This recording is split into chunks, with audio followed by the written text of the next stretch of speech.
Good afternoon, everybody. Hello.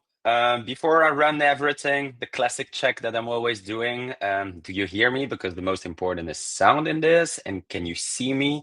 We're streaming on 3 different platforms, so just making sure if you can put a little thumb up or just in the chat, so I'm pretty sure that on the technical aspect, we're up and running. So I know that there is some latency between you and me, but again, thank you, all of you. I see that there are already 10 people connecting, so I hope that they will have some messages coming back. So sounds like we are okay. So today, hot topic, security. Maybe not for all of us the most sexy one, although I think the guys over here, they kind of find it a very sexy topic, and that's why I will bring a couple of people on stage. But for me, with the Luzmo and everything we do with our panel discussion, it's really about opening conversation and trying to have interaction with you and answering potential question, you being able to ask us question, but I also bring every time a panel of external persons so that you have even more brain juice over here so that you can ask more question. And before we start, I will bring Stan, I will bring Greg, and of course, our own Arun will be there as well, which is on stage. A big shout out as well to Connie, which is hinted in the background. So you should all have like applause and hands up for Connie. Otherwise, I couldn't run this show with those guys over here. So very important to have them. Hello, gentlemen. How are you doing today? Amazing. And you Thank you. unmute yourself. Yes, that's the beauty Hi, of John. organizing those things. So I will buy a T-shirt where I can on and off the LEDs. Hello, Zamzarax in the chat. Hello, Sandy. Thank you for the thumb up. I will say, let's start maybe with you, Stan. If you need to explain your job to your mom in an elevator pitch, how does that sound? Well, let me try the audio first. You hearing me okay? Perfectly at my end. Hey, thanks. Hi, everyone, and thank you, Connie, for the background work, of course. If I have to explain my job to, my mother or somebody like that, first of all, I don't think I'm going to succeed, John. But just to briefly explain it in this conversation, so my title at Collibra is Chief Data Citizen. And this is my third role that I'm taking up in the company's 17-year history. You have to grow, and the company grows. You have to grow yourself too. The mainstream title for my job is Chief Data Officer, which is a sort of a new profession that came in the last, let's say, 15 years or so into the market. You could literally count them on one hand in 2008. And I play that role inside of Collibra. So that's my job. If I would have to explain it to somebody who doesn't know much about data or computers in general, I would say that it's like a boss of data job. Okay. Is it something related to GDPR that came in a couple of years ago? Is that the title that has been linked to GDPR, or was it already previously of that we had that data boss, like you said? I think I would wish to say that GDPR did help. Okay. But I would argue that GDPR fragmented a little bit, also because the chief data officer, the boss of data, they're the ones who own the data platform or maybe the data policy or stuff like that. And obviously, privacy would be an overlap there. But what happened with GDPR, because it was compliancy driven, is mostly adopted by the compliancy folks, the privacy lawyers. So very often in organizations, you see that privacy responsibility is a little bit separated in different responsibility buckets, where they might in some organizations overlap a little or a lot. And some organizations are completely separate programs even. I mean, in my opinion, the latter is very wrong, but it takes a while for organizations to grow into that. Totally makes sense. And maybe a quick word about Collibra, and then we will move on, because I'm sure that everybody knows Collibra, but for those that shouldn't, That's what is even harder, Collibra? John. That's even harder. Okay, We've been we skip the practicing. questions. Yeah. That elevator pitch for years, but we are, we made our career, if you will, as a software company in becoming the leader of the data governance software space, essentially creating that category. And right now we're expanding that with AI's disruption, which we're now about 2 to 3 years in. We're expanding that from data governance to data and AI governance, or as we call it, unified governance. Perfect. Perfect transition for Greg. So I will not ask you the same question to explain your job to your mom, but to a 6-age kid, 6-year-old kid. How should you explain your job, Greg? Gosh, that's a challenge. I've got a young child, and I think she just about gets it. So I'm head of product at Intigriti. My role is to simplify products as easy as I can to make them usable and get adoption. So to my 6-year-old would be, I need people to use the tools that I build easily and understand them and gain them success. It's effectively what I do. Perfect. Less than 10 words in a sentence to There you pitch your go. job. Perfect, Greg. Perfect. I'd have Maybe to a quick word. translate it to gaming and Nintendo's for her to really grasp the concept of it. But that's But I'm pretty sure we should do more of those things to make everybody understand what are we talking when we're talking about security. And maybe a little word about Intigriti themselves. Yeah, we're a crowdsourced security company. So what we are is we're a trust-driven platform that allows ethical hackers to uncover vulnerabilities across customers. So effectively, we use ethical hackers to source, to find and uncover vulnerabilities before malicious hackers can. And we provide a platform that effectively enables AI to support that. Pretty cool, pretty cool. It's just strange for me to hear the word hacker and ethical. You're all from that kind of industry and security, and you understand it much better. But for me, it's really strange. It's saying that there are good robbers somewhere in the world, if I get it right. Yeah, the transition. We interchange the word researcher and hacker, but hackers are amazing creative people, and there are ethical hackers out there who do a phenomenal amount of work. And so sometimes we do call it researcher to soften the wording of what they do. But effectively, that's what they do. They're hugely creative people who hack a way through to your systems to find vulnerabilities so you can get secured. I love it, love it. So I think it's really good introduction over here, Haroon, because some of them of our audience may know you, some maybe not. So who is Haroon? Who is Haroon? That's a question I ask myself as well every day. Still finding the answers after 36 years. No, I'm Haroon. I'm a CTO, one of the founders here at Luzmo. And so you take care of data security for all our clients and the global security of the entire platform, correct?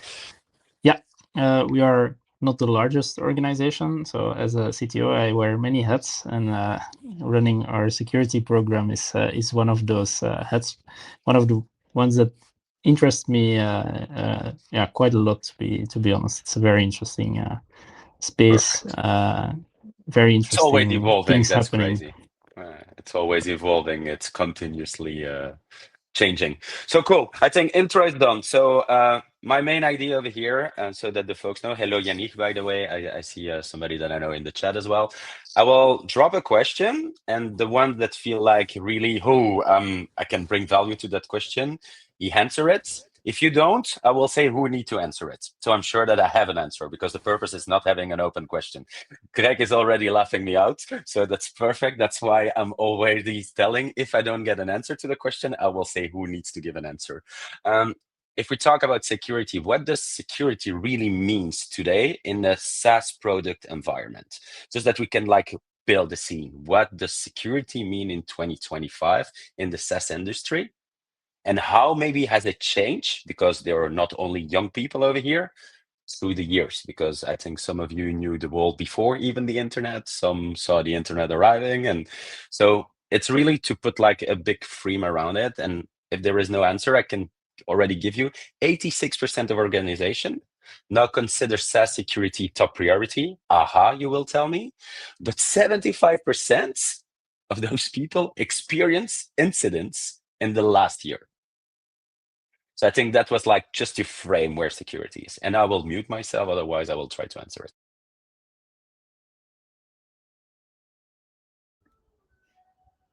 It's like Haroon, you're the boss man, so you will need to start. Yeah, no problem. For me, it's not really a dilemma, the 86 versus the 75. I'm a bit surprised that not 100% of SaaS companies think security is a top priority. Perhaps there are only working with public data. But having an incident for 75% of them, that doesn't surprise me. It's those 25% that haven't had one. Of course, that can happen. It can also mean that they're just not looking well enough, and they're missing quite a few. I think to your point, they're probably not aware that they had something that could be those 25% potentially, I guess. Most likely, yeah.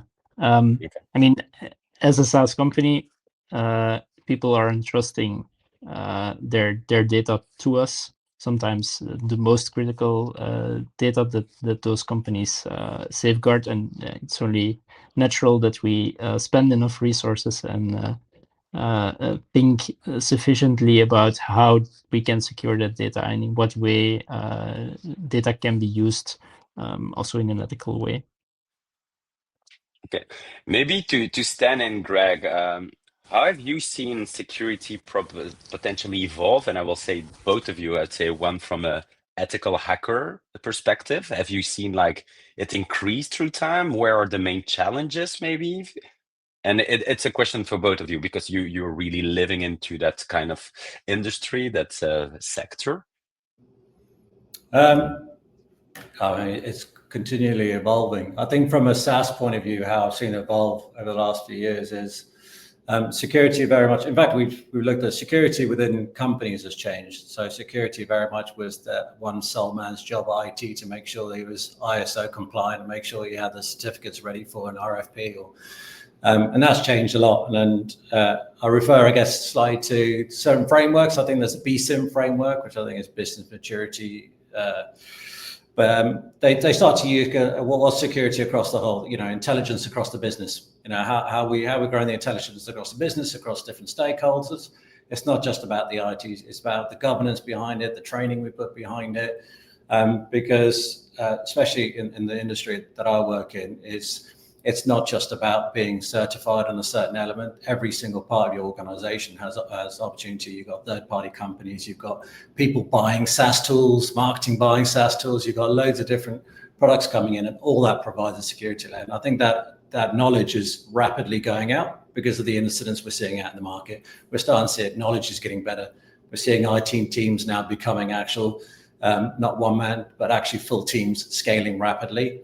Huge difference still between early adopters and those who are very technically heavy, but definitely starting to see a shift. I think I saw a stat, was it? I think the cost, the outgoing resource cost was something like 1% or 2% of your resources was based in security and IT, and I see that that's grown to about 5% of outgoing cost of resourcing going towards IT teams. So we're starting to see that shift over.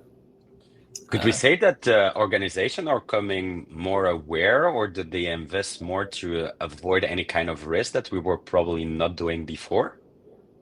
A bit of both, really. I've worked on projects previously where it very much was you sit down in the priority room with the executive team and you kind of go, we're wanting to put in this new security feature, we're wanting to implement something different, whether it be authentication and it's very much you're up against someone who's got a revenue driver of, I've got this new product that if someone wants this a new shiny feature, there's a direct revenue versus risk factor. And it's something that we've done quite a bit of here at Intigriti is really looking at what's the return of security investment. And I think that's a huge part that we're getting clever at. Companies are starting to get smarter of how you get the return of investment from putting security practices in. Whether that be a bug bounty program, whether that be a better authentication tool in there. And we're starting to see people having structured conversations now at exec level, kind of going, the priority of this is getting higher because we don't want to be another service. We've seen now direct impact on trade, on IPOs, on impact that it's had. And the knowledge is getting more widely known, I think. So yes, I think prioritization by it is changing a lot. I like that. Maybe to you, Arun, because I know that from what I'm seeing, or maybe I'm wrong, but previously security would come up at the end of a product development or sprint. I think that is something that has also evolved, I think, through the amount of years that you are also now in the engineering. I might be wrong, but for me, you had nearly a finished product, and then it was, hey guys, by the way, we should get that stuff secure in a way or another. I have the feeling that that has drastically changed also in development processes for SaaS company. Is it more up directly from day one that we take it at Luzmo, for example? How do you cope with it? I think historically, the other way around, design processes were very much upfront, let's say 20 years ago or 40 years ago. And today we are more designing applications and developing them as we go, and merging those two processes together, the agile versus waterfall discussion. However, a ton of legacy systems never thought about security and are still widespread throughout organizations, and have an even larger attack surface than ever, because we've been hooking them up to internet and adding a layer on top of it as a wrapper. But fundamentally, these are very insecure systems, and it still costs and has cost a ton of money to add security to these later on, because I think the most efficient way to tackle security very practically in an organization today is training your engineers better, and making sure they have sufficient time to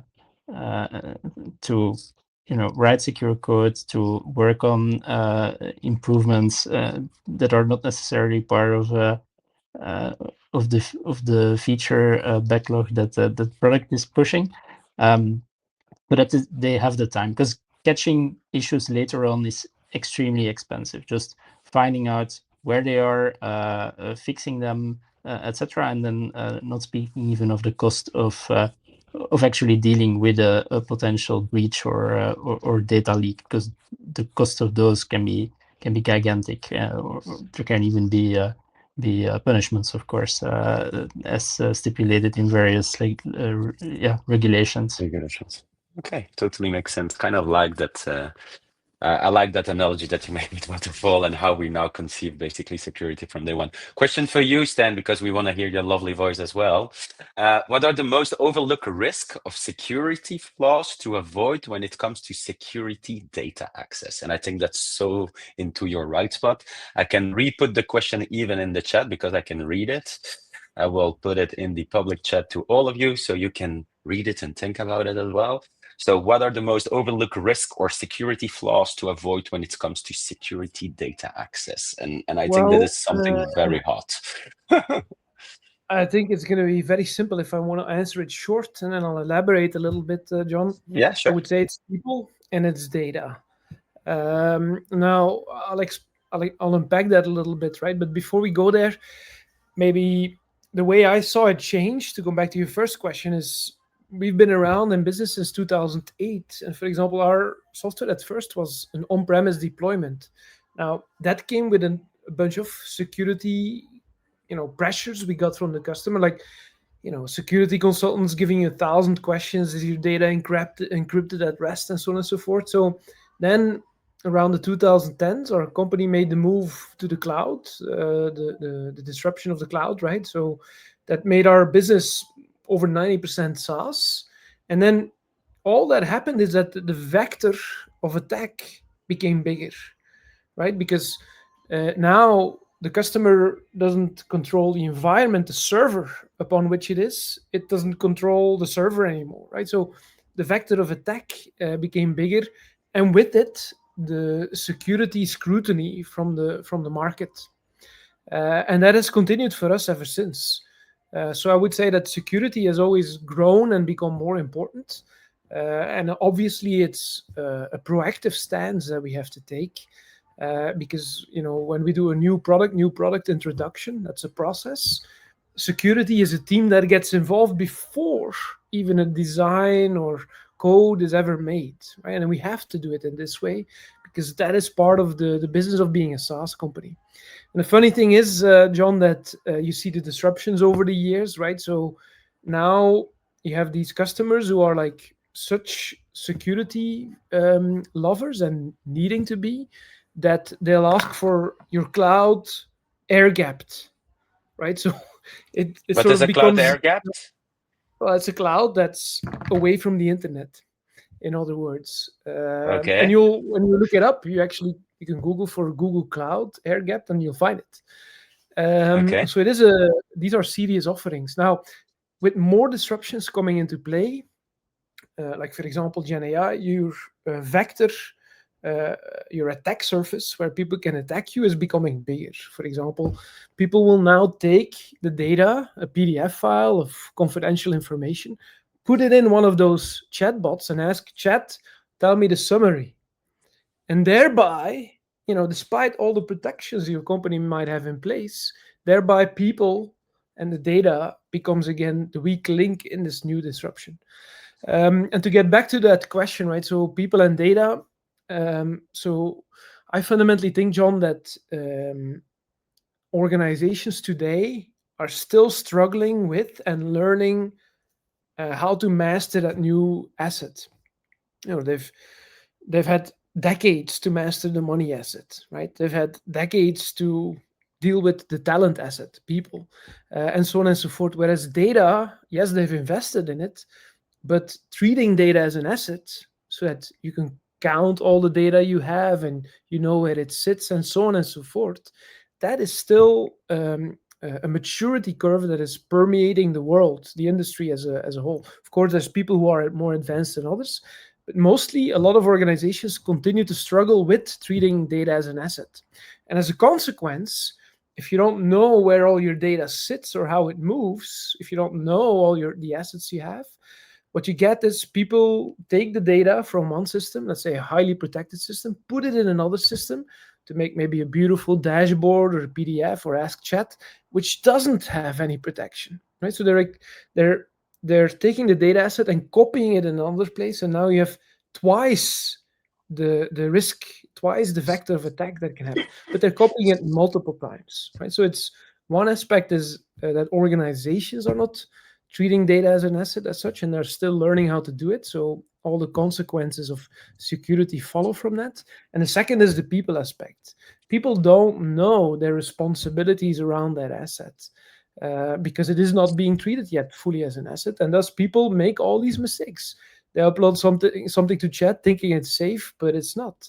They copy it all over. I'll give you an example, John. So recently we recently added access governance to Collibra's platform. But essentially, the way it goes in companies, if you need access to data, and it doesn't matter whether it sits in Snowflake or Databricks or Redshift or ClickHouse or BigQuery or any of those other ones, right? So you come into an organization and like, I need that data to do my very important business work, and give me access to the data. What you're going to do is you're going to call a friend, Arun, hey, I need access to the data. Or go on Teams to bother Greg because Greg is the data guy. It's like, hey, Greg, I need access to the data. And you'll get it in some way, shape, or form.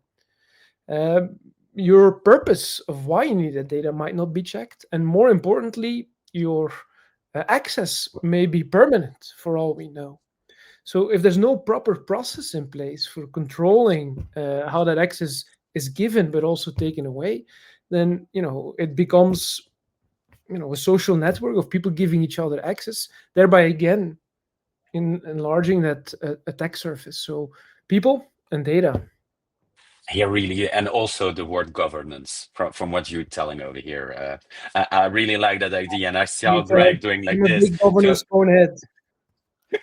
Greg, are people still exporting the data then to basically their local machine and then just sharing it through Teams? Is that what you're seeing? No, I think I would have been maybe I would have been harsh and flipped it and gone, people are still the biggest risk. It's that is still historic, and I think Sten's nailed it on the head there. Data is an asset, and if you think, like, for example, when the company golden strategy is written out, or when you think of a new idea in the company and you think it's going to next thing, you lock it down. You're like, we're not going to tell anyone about this. You keep it in, let's not share this document. And you keep it in leadership only. And yet we don't treat data in that same way. Data is becoming one of the most valuable assets. And you look at, actually, what was it? It was Snowflake. I think you mentioned Snowflake. They had a breach last year. I think 2024 was a breach. I think that was credentials. leaked credentials, that suddenly gave access to AT&T, gave access to Santander, and just created, there's more complications around it. I'm sure there's more technical attitude behind it, but the bare bones of it is leaked credentials, and it's from credentials that haven't been renewed. And so that is your weakest link. It's the weakest link around creating security around data. It's ensuring that you've got these processes in place. Very quickly, you can suddenly put data in places. And I've been in organizations where you still get a spreadsheet with the data through. You still hear agencies being sent contact lists for, and so there's those kind of things, which, I mean, maybe that was 5-10 years ago, but it wouldn't surprise me if that still happens. And it becomes a number one security, which, when you look at SaaS's responsibility on this, it's still one of my bugbears, which I'm going to start mentioning probably 3-4 times throughout this session. But the whole, definitely the authentication by default, the pass key or the credential, those now are becoming default. And it still baffles me when I still see kind of, we'll charge you more for a pass key authentication on your service. And I'm just like, well, why? This is fundamental education that we should be putting into services, and fundamental things as governance should be putting on. I shouldn't rely on, on Sten using his own best password that he's used, or he's got one password that he knows, or he might be using. In fact, I can tell you a story here, which is go for stories. I know. So we did a show in DEF CON not too long ago. We've got an amazing guy called Inti, who's our chief hacker. I know, what a title. But he did thank you, Sten. But he did an amazing example to show, those password generators you get out of password tools, where there's --, etc., and you can generate them.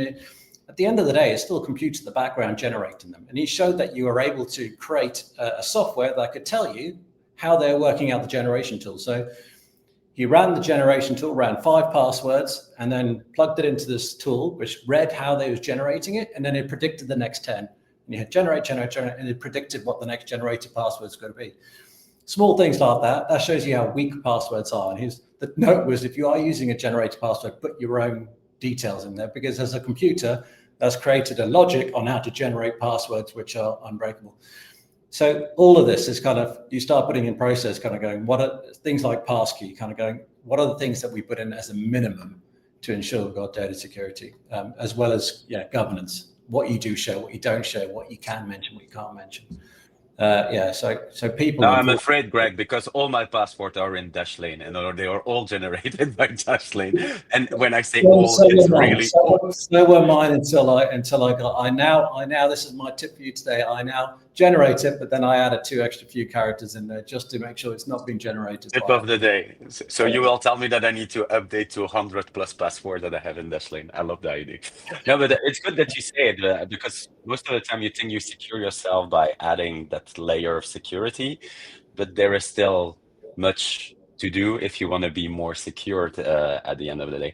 I think it boils down to a transition, and I would love your view on this as well, Arun. I think there is a problem also about basically you want to build more security, but then you bring, in my opinion, much more friction at the end users, which seems to be also more and more problematic. I will take a simple example. She will kill me because she's downstairs. I know that my wife has 3 passwords for all the tools that she uses. And basically, if you have the 3, you just test, and most of the time you have 3 attempts before you're blocked in. But it seems that frustration at user level, if we think about SaaS, is also something we need to take into account if we want to secure more or platforms, and at the end of the day, the user from themselves. But what's your point of view on this? Because your passkey, 2-factor authentication, whatever. But I would love to hear Arun about that. I think 3 is 2 more than the average.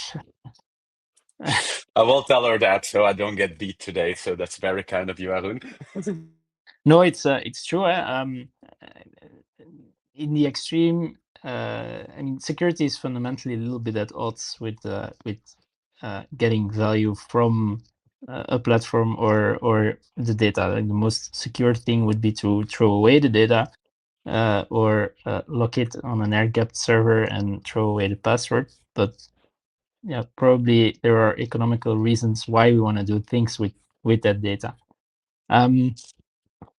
I do think that we are setting or holding people at kind of impossible standards.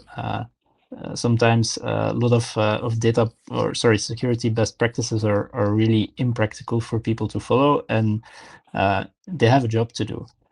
So we must create an environment in which those two things are not at odds with each other, that people tend to take the route of lowest friction and in that way do things in the most secure way.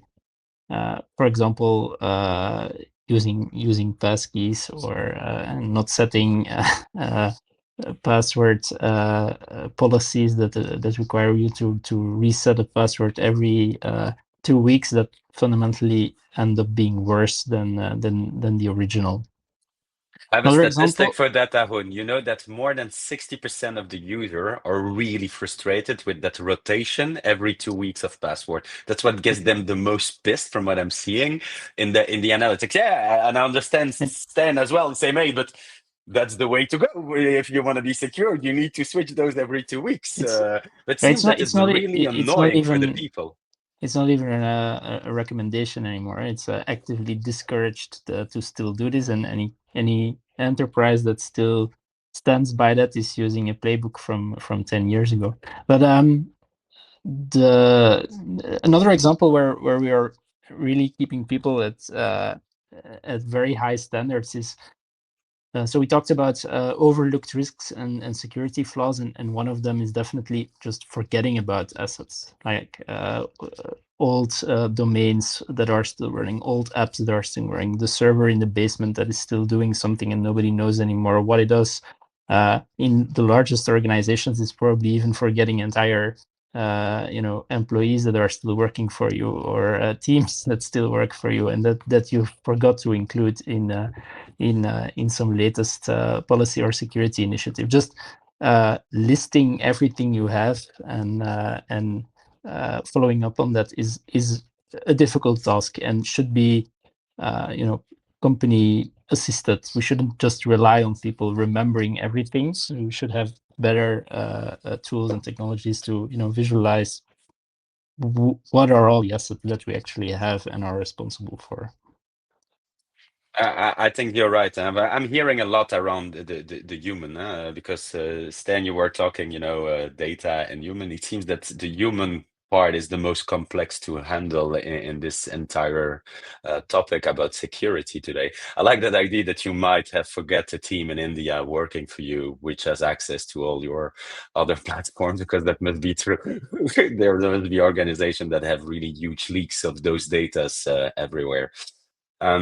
Basically, when we say that 86% of the companies are now really considering as high priority, but only 76 are increasing budget, isn't there an issue over there? Is it just on the technical that they invest? I don't have the data about the investment, if it's global or just on the technology part. Because in my opinion, I know when I arrived 8 months ago at Luzmo, the first thing I had to do was SOC 2, for example.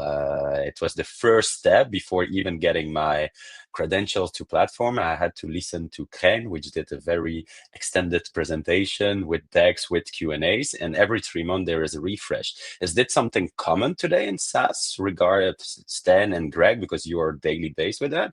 Or is it really linked to the policy that Luzmo is putting in place?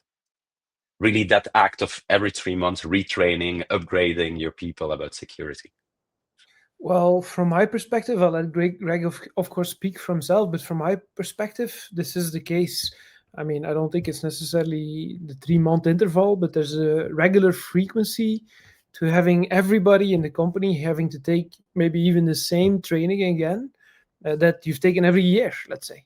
I've certainly felt like I've seen this training before.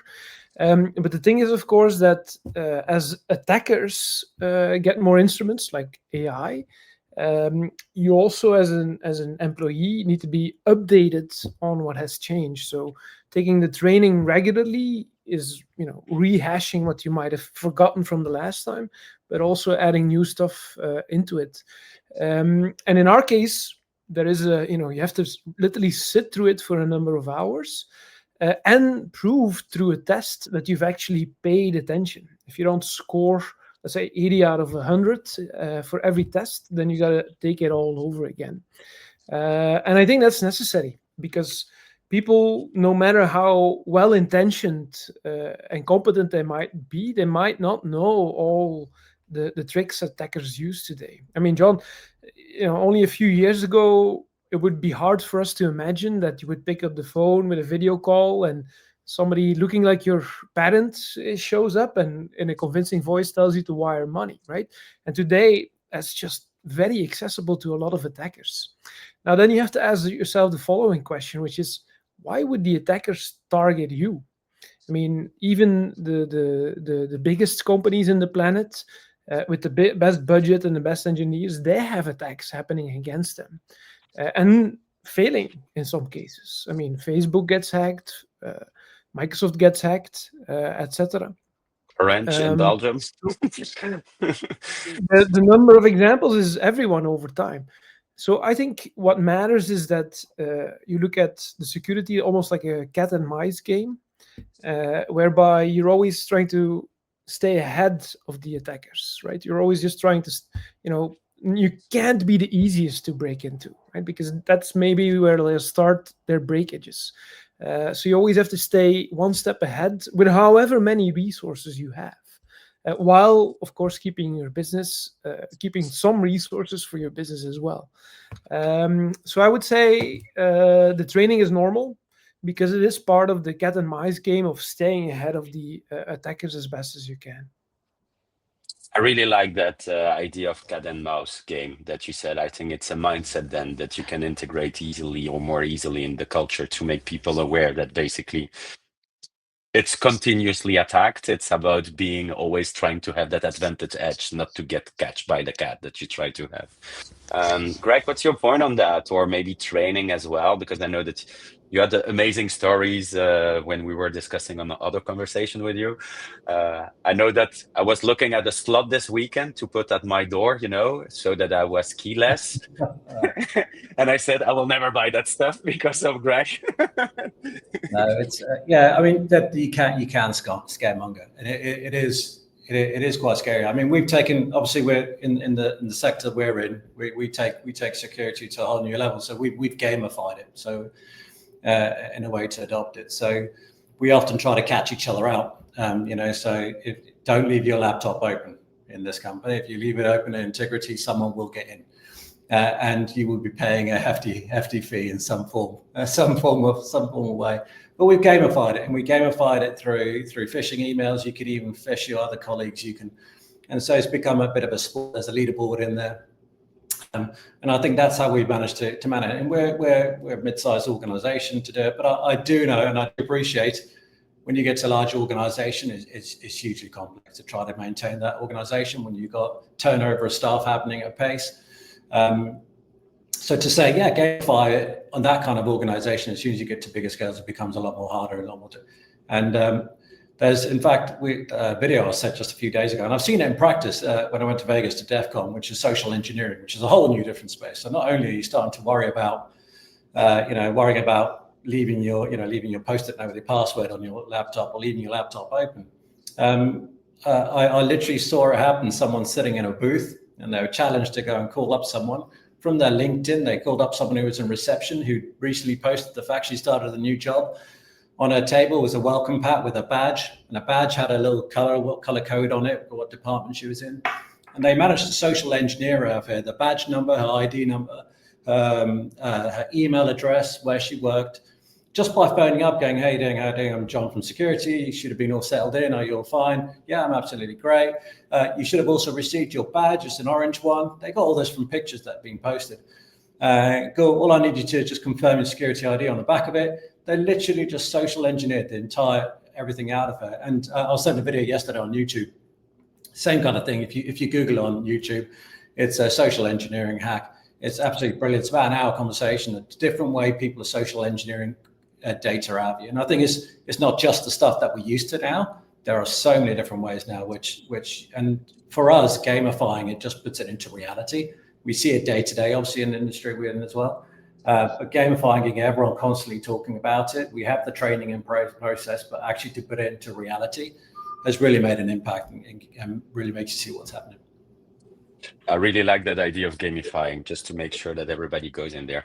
I think the three of you are also parents, and it was totally not foreseen, but education seems to be like really core. When do we start talking about security with kids? From young. It's topical with me, because I had my, she won't be watching, she's at school. I had my 10-year-old who wrote me a presentation this weekend about why she should get Roblox. And one of her reasons is dad works in hacking, so I'll let him know if I think I'm being hacked. Already that a 10-year-old can kind of start to have those conversations. And I remember going to a presentation in London where someone's speaking about getting children very young to try to just understand it, because hackers are being recruited from quite young. And so they're being taught about it. They're playing on Roblox. They try to find ways around Roblox and how to get extra points. And they start to learn. They get into forums and they start to build up in this mechanism. Same thing as children. Get them early. Getting them to. My daughter understands what a hacker is. Understands about when someone communicates. Understand about password security. Because those are the conversations I'm having when she's on there, when she's the iPad. It's a constant battle between my wife going, "Oh, we shouldn't give her too much." I'm like, "Give her a load. She needs to experiment." So yeah, from young. And it's the same way as someone steps into your organization, and when they walk in there, teaching them right from the start, giving them examples. Look, this is what can happen. By the way, everything you post in there, don't want to scare you, but LinkedIn's a perfect place. You start there day one. I know you've just started. I know your position. I know how long you've been there for. I know what your last job is. I can phone you and just social engineer you. But it's those being aware of it is the first step. So at least you can start to recognize it. Children, good test bed. I like that idea. Any other one that want to add on kids? Because at the end of the day, I think this is where I see that we will all need to invest drastically and quickly. It's because they're the next one with that. Otherwise, I will have a last one because I'm also conscious of time. But if someone want to still talk about kids, now is the time. No, everybody feels cool. So I have a good one over here. What are the new risks or opportunities regarding the topic we are in when we try to talk about AI? Because I guess that AI is playing a huge role in the volume of attacks today, but can also maybe be a better shield to those? Or what is basically, how should we consider AI and all that data security governance? How do we approach it? Or how should we approach it? It's for Sten or Arun. I can give a quick answer, right? And for the previous question, John, just to be very clear, I don't have kids myself, but I can only imagine as a parent how you deal with it. I wouldn't have an answer. And that's why I think it's so much more important that we build systems which are fundamentally resilient, right? If I make a messaging app and it's, using unencrypted storage or transfer, that's a big mistake. Right, and you're exposing kids to things they don't even understand, and they shouldn't understand that. So you can't teach them that. That's a very good point. It's also we have an obligation as builders to also go that extra mile to protect basically the kids or the users. I just took the kids because for me, I have a boy of 15, and I just see how bad they are at all those things today, sharing their Snapchat account because he got his mobile phone, picked up for a week because he didn't do homework, but they need to maintain, I don't know what. So let's exchange password. And I'm like, man, are you nuts? Or perhaps That's another why... one. If you're, sorry to interrupt, Stan, but if your service is used by children and you know that, and children have smartphones nowadays, does every service need to be global, and does everyone within that service need to be addressable by every other user by default? Because very good point. That assumption that must be possible is also the cause for many potential security and other types of risks. Yeah, what I learned about security already from the way back when is very simple.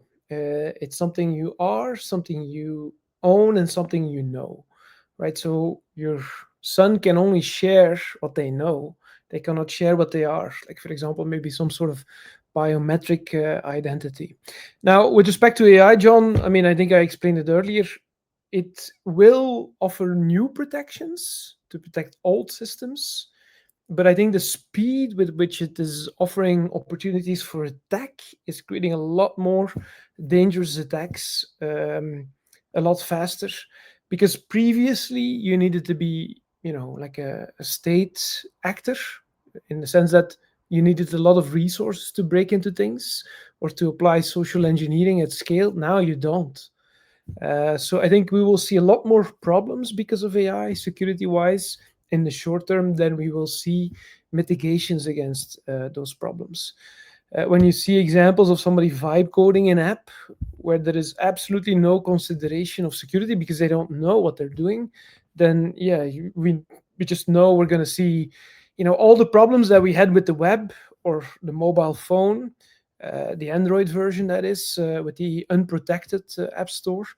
I think we'll see that all over again before the providers of security catch up to that onslaught. I mean, even if you're a provider of security today using AI to make AI security, you still have to get your widget into all people's hands, and that itself takes time. I like that idea. Like you said, it will first be like a bit more dark, I would say, before that we can like see some more lights through it, because that's something we will need to go through it. That is where I guess those ethical hackers come into play that Greg was mentioning as well. Those guys will try to help, I will say, secure the service. I also really like that idea about when you talked about 𝘪𝗋𝗿, about should we give like always access to everything? Can we not like reduce the access and play with those kind of in Dutch we would say boerenverstand, just using the brain. Do we need to give like more than Belgium for kids playing on Roblox? Do they need to go worldwide, for example? It's a good point. How do we see basically all those? Oh no, I will reframe it. What would be one piece of advice that you would give to everybody in a SaaS organization working around security? What would be a piece of advice? Because I see that I'm already at 15 minutes with you guys. I want to make sure that I not too long. What would be your best advice, Arun, to the security person that you're yourself in your own organization? I would advise to think big enough and think small enough. Like I think many security practices are somewhere in the middle. They're like not comprehensive. They fix an area of security within the company, but leave a lot open, and on the other hand are very impractical, are not really followed by people, are too hard to follow, and people fight them and find other ways to do it. So you should take a couple of steps that are very practical and easy to do, that solve or close the gaps that 90% of the attacks will be doing. And you need to think big enough of a long-term plan on how to close the other 10%. But start with very practical mitigations and find vendors who are specialists in these areas, and that have a lot of knowledge, capability, and time and resources to make more secure systems that you can rely on. Love that. Really good stuff. Greg, do you want to add something? Because you have probably more than one tip. There's a lot around that, but I think, I always like the Black Mirror test. The what if. It's anything you do, especially with a team, just run the Black Mirror test. It's both across buying SaaS and your own enterprise SaaS, is run the what if scenarios on everything that you have. It's good to go, if I said this, what if this was to go wrong? I used to work in genealogy at one point, and if you imagine the amount of data that we used to put into family trees, we had records and data of every single people and the parents. That would be a great insurance data, if you wanted to cover in there. But it's running the what if scenario. Run the Black Mirror test. What if someone got access to this? What if someone got in this? What's the worst that could happen? And if you run that Black Mirror test, you should come. And it's fun to do as a group.